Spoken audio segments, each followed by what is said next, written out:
நமஸ்காரம். ஸ்ரீமதே ராமானுஜாய நமக. ஸ்ரீமத் வரவரமுனையே நமக. ஸ்ரீ சைலேச தயாபாத்திரம் தீபக்தியாதி குணார்ணவம் யதீந்திர பிரவணம் வந்தே ரம்யஜா மாதரம் முனிம். லக்ஷ்மீநாத சமாரம்பாம் நாதயா மனுமத்தியமாம் அஸ்மத் ஆச்சாரிய பர்யந்தாம் வந்தே குரு பரம்பராம்.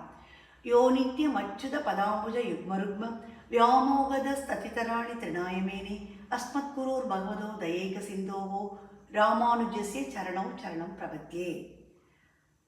இன்னைக்கு 24வது பாசுரம் பார்க்க போறோம்.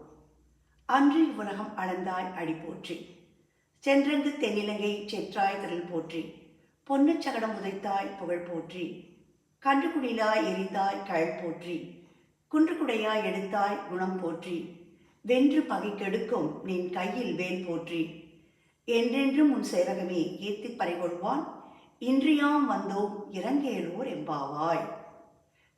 திருப்பாவையில் ஓர் பல்லாண்டு. பெரியாழ்வார் பெருமாள் மேல் திருஷ்டி படக்கூடாது என்று பல்லாண்டு பாடினார். அவர் வழியிலே நின்று ஆண்டாள் பாடிய பாசுரம். ஒரு தாய் தன் குழந்தை மீது எவ்வளவு பரிவோடு இருப்பாளோ அந்த அளவுக்கு ஆண்டாள் தாயாக மாறி கண்ணன் நன்றாக இருக்க வேண்டும் என்று பரிந்து போற்றி பாடினாள். இந்த பாடலில் ஒவ்வொரு வரியிலும் பொங்கும் பரிவோடு ஆண்டாள் போற்றி பாடுகிறாள். கண்ணன் எழுந்திருக்க வேண்டும், கண் திறந்து பார்த்து கடாட்சிக்க வேண்டும் என்று பிரார்த்திக்கிறாள். சிங்க நடை போட்டு சிம்மாசனத்திலிருந்து எங்களை அனுகிரகிக்க வேண்டும் என்று பிரார்த்திக்கிறாள். சரி என்று கண்ணனும் அருள் புரிவதற்காக புறப்பட்டான்.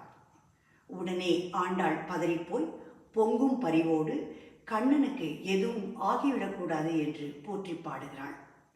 அந்த ஒரு நாள், தாமரை போன்ற மென்மையான உன் திருவடிகளால் உலகத்தை அளந்தவனே, உன் திருவடிக்கு போற்றி.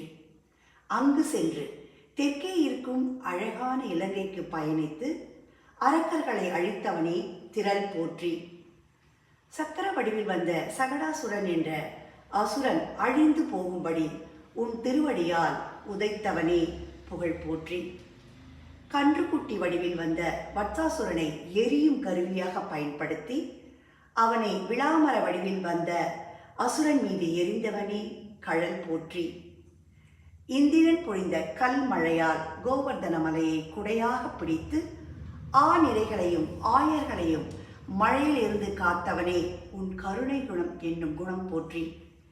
எதிரிகளை வென்று அழிக்கின்ற உன் கையில் உள்ள வேல் போற்றி. மீண்டும் மீண்டும் பல்லாண்டு பாடிக்கொண்டு உன் வீர தீர பராக்கிரமத்தை வாயார புகழ்ந்து உன்னிடமிருந்து பறையை பெற்றுக்கொள்வதற்காக இன்று நாங்கள் வந்துள்ளோம். எங்களிடம் இரக்கம் காட்டு.